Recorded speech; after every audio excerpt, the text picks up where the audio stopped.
On your standards, perhaps. I think we should try much older weapons. Speech, diplomacy, conversation. Hello and welcome back to the Doctor Who Marathon. I'm your host McEdam, and today we're going to be talking about The Hands of Fear by Bob Baker and David Martin, and directed by Lenny Mayan in his last story before he tragically passed away in a boating accident, I believe. This is a 4-part adventure, and it sees the departure of the beloved legendary companion, Miss Sarah Jane Smith. She originally planned to leave at the end of season 13. However, after hearing the McEdam Dragada,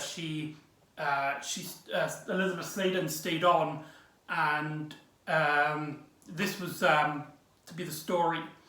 There's a lot of great behind-the-scenes information about this story. For example, it was supposed to be the 6-part conclusion to season 13.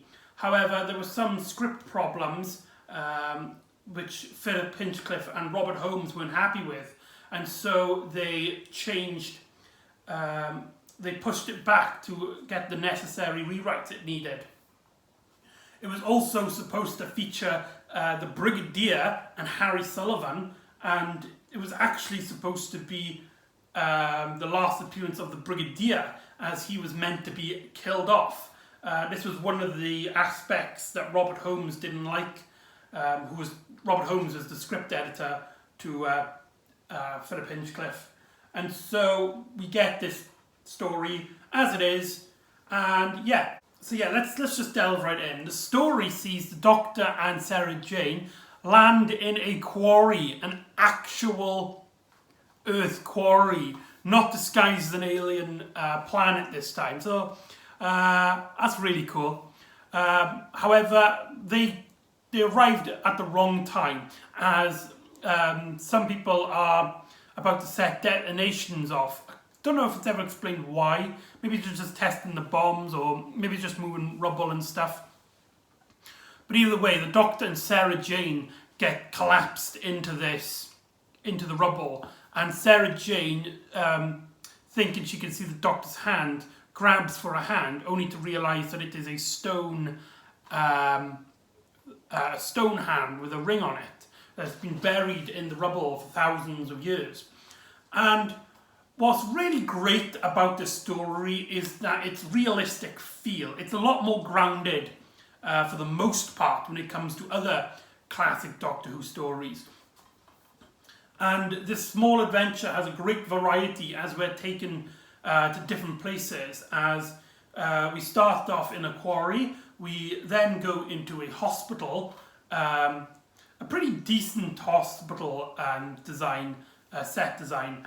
And the Doctor befriends a scientist there who they're trying to figure out what this hand is. It's clearly not just a coincidence that it looks like a hand. They didn't see the ring, and Sarah Jane wakes up and she is possessed, as she's constantly muttering, "Eldritch must live." And Elizabeth Sladen brings her A game here. She does a possess acting, of course, and it is kind of a weak part about this story in terms of watching these in order. This is a complaint I haven't really thought about until now, is that Sarah Jane has the cliche of just constantly being under control, whether by the villains or just being controlled in some way or shape or form.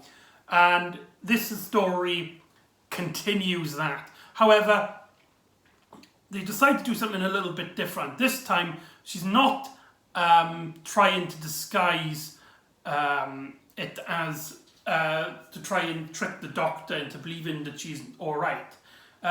Here, she starts off all crazy and stuff. And the way that Elizabeth Sladen decided to do it is to act a little bit childlike.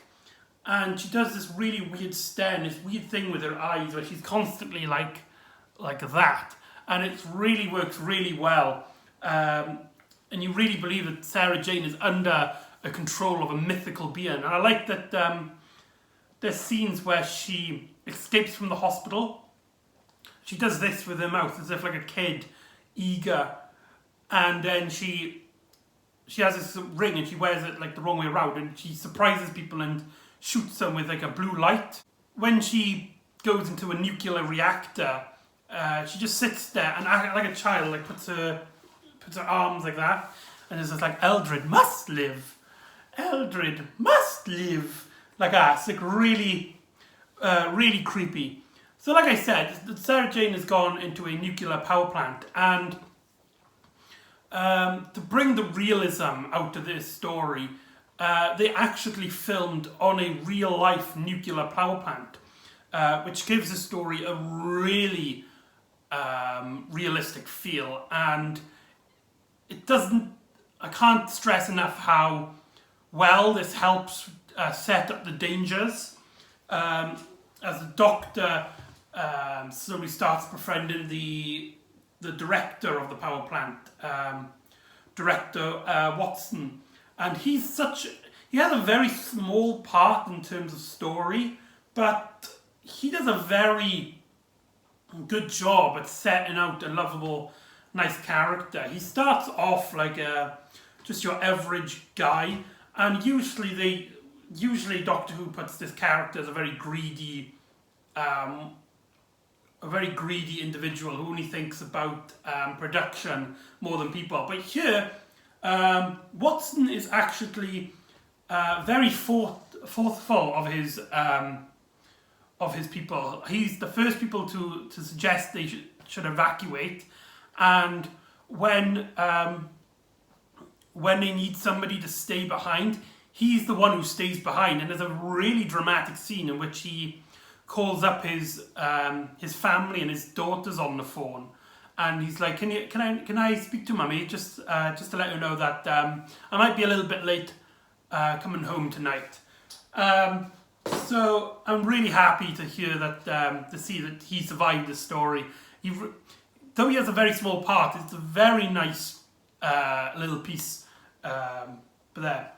So Sarah Jane awakes the hand, and it slowly starts morphing into Eldrad in its first female form, played absolutely amazingly by Judith Paris. Some even consider her one of the best villain performances of all of classic Who.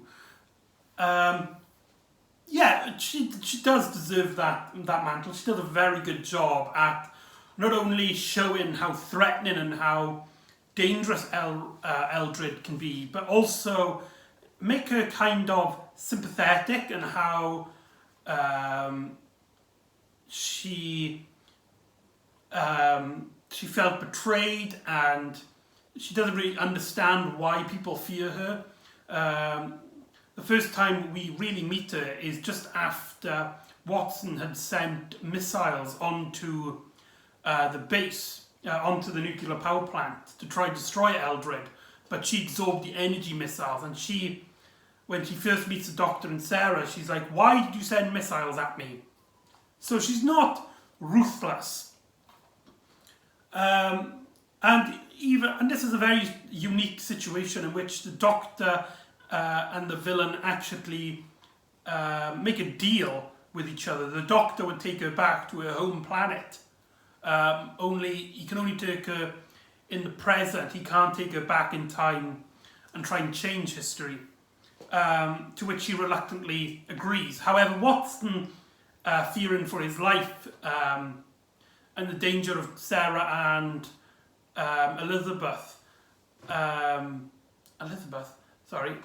Sarah Jane, he starts shooting Eldred, and Eldred starts torturing him, but the Doctor convinces her to stop.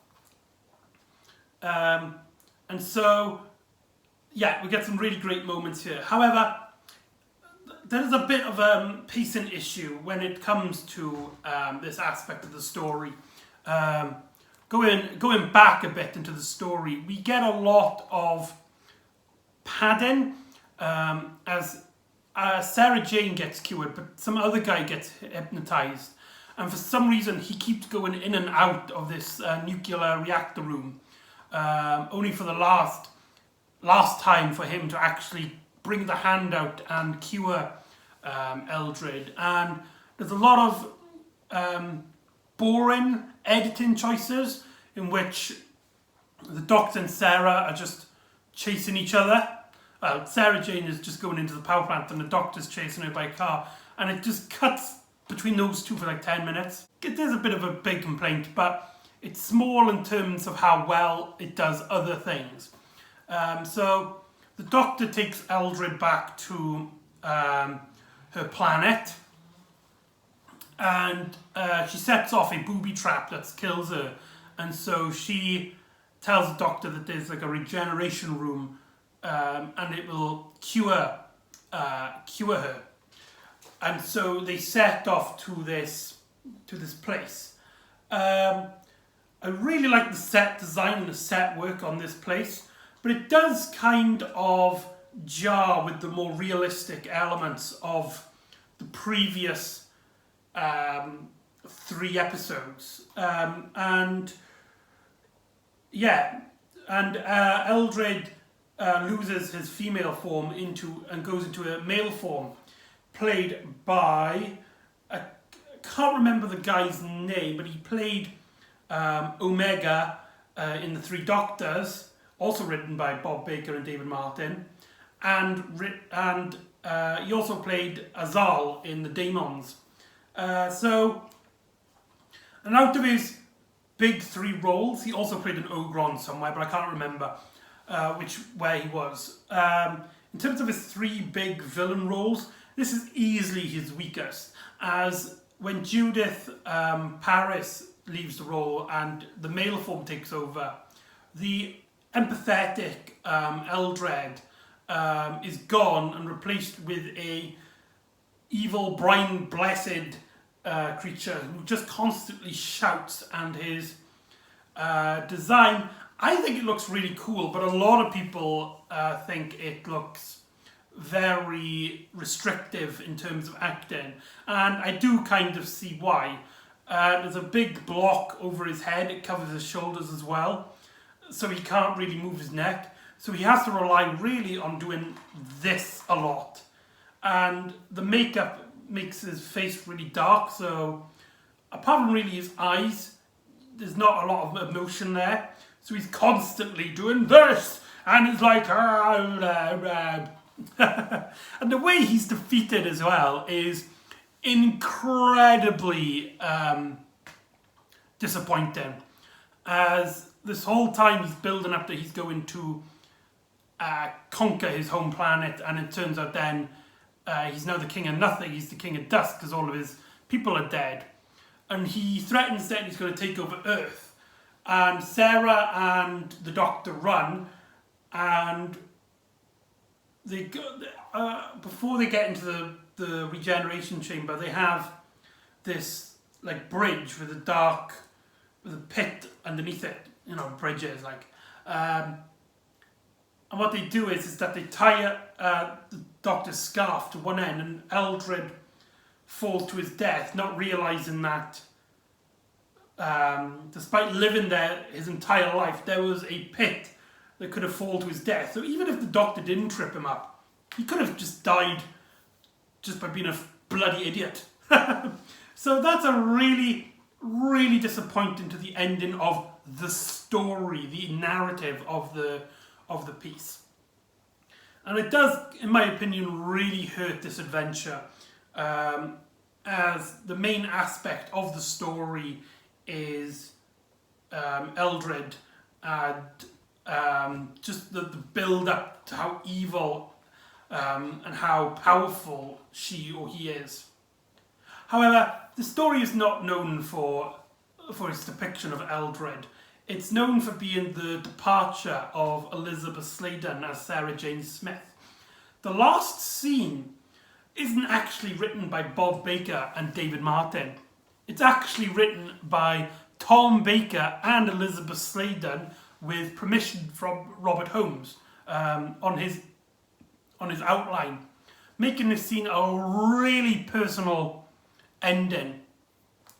Elizabeth Sladen asked that her departure wouldn't be a big aspect in the story, just a small scene at the end, as she felt the show is about the Doctor, not about companions, which I find really ironic because in a new series, a lot of people would criticize the season for feeling like a lot of classic Who fans would criticize the new Who series for feeling like it focuses more on the companions than it does the Doctor. However, with New Who, people who grew up with New Who don't really see what the issue is. They feel like the story should be about the companion. They're the relatable ones. They're the ones that we gravitate towards, and they're the ones that we see the story through their eyes. So I think Elizabeth Sladen was wrong in terms of why she wanted the scene to only be her leaving, only to be the last scene. But it is a very great scene. The reason why she left is because she felt like Peter Hinchcliffe was, when her contract would end, that he would want his own stamp, his own companion, someone that he would that he could have a stamp on in the show. And she basically tried to beat him to the punchline, basically saying, right, I'm going to leave so that you can make a companion for your own. So basically she left really thinking about the show than herself. And that's a really, really, really sad thing to note, as Tom Baker would later explain this to Peter Hinchcliffe, because she told Tom Baker about this. And Peter Hinchcliffe was like, if she wanted to stay, I would have wanted her to stay. If I had my way, she would have stayed. That is just so tragic. And every time I think about it, it just makes me just tear up inside. That we could have had more Sarah Jane, but a misunderstanding of what other people would think was best for the show made for her departure. And so we get to the final scene in which the Doctor's fixing his TARDIS in the second TARDIS room, and Sarah Jane is basically, she's saying that she's fed up of being hypnotised constantly, of getting wet, of getting threatened, she doesn't know where she's coming or going, and the Doctor kind of like blanks her out. And she gets really annoyed and she says, right, I'm going home, I'm packing my bags. And she leaves the room, only for the Doctor to get a mental message from the Time Lords and saying that he's got to come back and that Sarah Jane can't come with him, it's too dangerous. So when Sarah Jane comes back and is like, right, I'm going, the Doctor's like, how did you know? What? Gallifrey, they've called me back. I can't take you with me. You have to go. And this small dilemma at the end of the story just works so well, as it shows how much these two have cared for each other, how much they love each other, not in a relationship sense, but something just a lot deeper than that. They started off, right, they gotta go, each of them gotta think that Sarah's gotta go. But when it comes down to it, none of them want this to happen, but Sarah knows it's time as well. So she kind of leaves on a much happier note, as she quotes the Doctor earlier on in the story, and the Doctor says, till we meet again, which is just beautiful, because, Elizabeth Sladen would return in the role of Sarah Jane many, many years, giving this scene a much sweeter goodbye in retrospective. So this scene only gets better with time. So I'm going to quote the ending to this story for you lovely viewing audience. I hope you enjoy. Don't forget me. Oh, Sarah, don't you forget about me. Bye, Doctor. You know, travel does broaden the mind. Yes, till we meet again, Sarah. Oh man, that's really... oh, wow. Even just thinking about it makes me tear up inside. Sorry about that. So that's the Hand of Fear. Overall, it's got a lot of great moments. There are a few weak elements, especially towards the ending of part 4. But a lot of it really works. Especially Elizabeth Sladen as Sarah Jane, who brings out some of her best performance, and her banter with the Doctor in this is some of my favourite. There's even one scene which reminds me a lot of the Ninth Doctor and Rose in the New Who series episode Rose, in which they're walking into the foreground and the camera is basically following them, and it reminds me a lot of that. But anyway, so the Hand of Fear is just such a great story. It's not perfect. I don't think it would hit people's top 5, maybe top 10, but it does have some issues, and it's got, it's just not, it's not perfect, but you can see the heart in the right place. It is full of great little moments and full of great tension as well. So there you go, that's the Hand of Fear. So join me next time when the Doctor goes back to Gallifrey and we get reintroduced to his oldest favourite enemy. So join me next time for The Deadly Assassin. See you next time on the Doctor Who Marathon. Ta-da!